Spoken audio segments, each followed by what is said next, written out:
How do you get an avoidant to feel what you're feeling?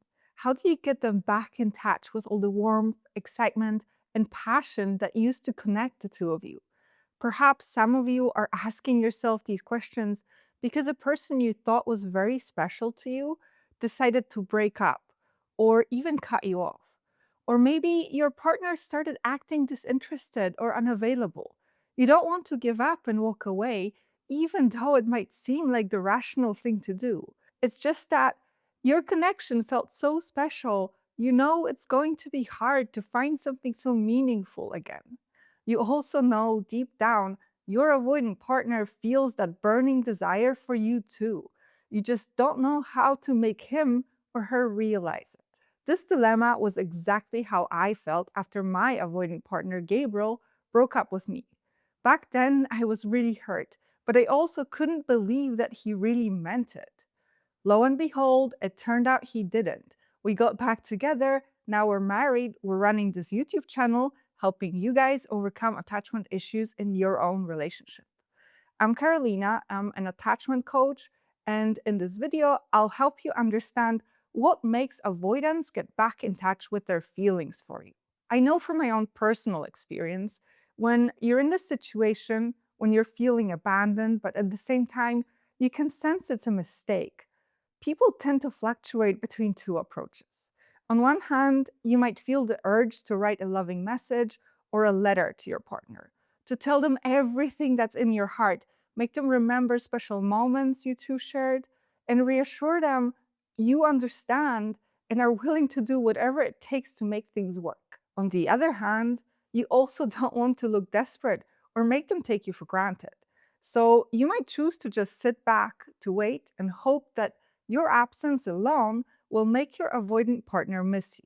These are the typical approaches how we try to make avoidance get in touch with their feelings. Approach number one, by expressing our love, and approach number two, by giving them space. I tried doing both of these things too. First off, I was loving, then I distanced myself in the hopes that it would get Gabriel, my then avoidant ex, to reconsider our breakup. It didn't. So, why don't these approaches work? There is a very simple explanation. Let's start with the first one. When you're expressing your love for someone, you generally talk about yourself and your own feelings. You say things like, for example, this is a snippet from a love letter to an ex someone posted on Reddit. I miss your sadness and your hope. I miss your wonder and curiosity. I miss your sense of adventure and your offbeat plans.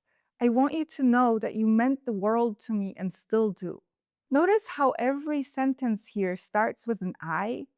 This message is really sweet. However, it was posted by a man, is just talking about himself and his own feelings in the hopes that it would make his ex feel the way he does. But that's not how feelings work. You can't change how someone else feels by talking about how you feel. You can only pressure or guilt trip them into doing something they don't really want to do.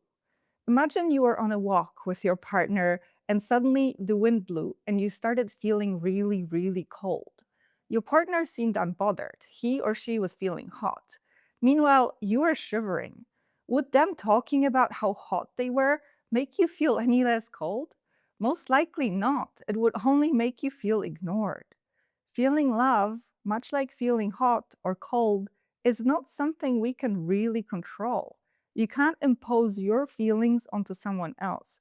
Trying to do so will only backfire, especially with an avoidant after a breakup. Even though you mean well, you'll only make them feel pressured or make them take you for granted. It never works in your favor. Okay, but what about giving space? Why doesn't distancing yourself get an avoidant back in touch with their feelings for you? First off, 9 out of 10 times, every avoidant will make sure to end things such that they're the ones who are giving you space, not the other way around. So they'll feel like they're the ones imposing the distance, not you. They'll remain in control. This is what kept on happening for Gabriel and me. He'd be the one to break up. We would chat for a bit, but then communication would fizzle out.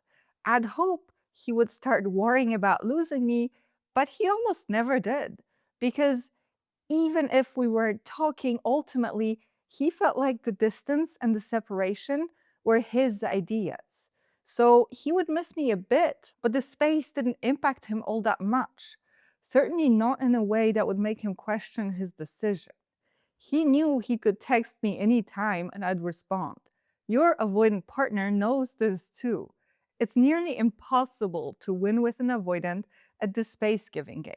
It's their area of expertise. Plus, they also tend to have a much higher tolerance for distance and detachment. So, how do you make an avoidant get in touch with their feelings for you?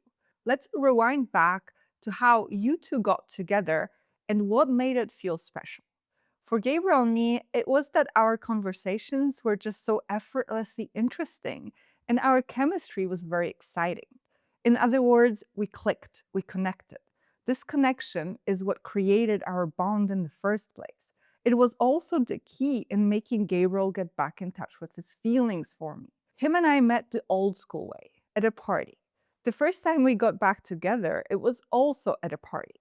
We had been in touch beforehand. We talked, we fought, we cleared the air so that when we finally met, our connection, our chemistry were there again, back in full swing. We talked, we flirted, and suddenly he was craving more and more closeness again. And so did I. He didn't want to just be friends anymore, he wanted more. This is how it happens for most couples. Getting an avoidant back in touch with their feelings for you is never a result of you talking about how you feel. It's also not really a result of just having space. It happens when you manage to restore your connection, when you both can interact the way you did in the very beginning, when you can be open, honest, transparent, confident, and flirtatious. Don't try to make an avoidant love you again. Just dare to be yourself, and they'll remember why they fell in love with you right away. Reawakening your feelings for someone is a process. It requires you to work on yourself as well as to redefine certain patterns in your relationship. If you're looking for a step by step guide on how to achieve such a transformation, it's something we provide in our Attach and Avoidant program. Here, we guide you through 5 steps that will bring your avoidant partner closer and closer so that you can finally have all the love and security you crave and want. To find out more, check out the link to Attach and Avoidant in the description of this video. And if you want more concrete examples of how to connect with an avoidant partner, be sure to watch this video next.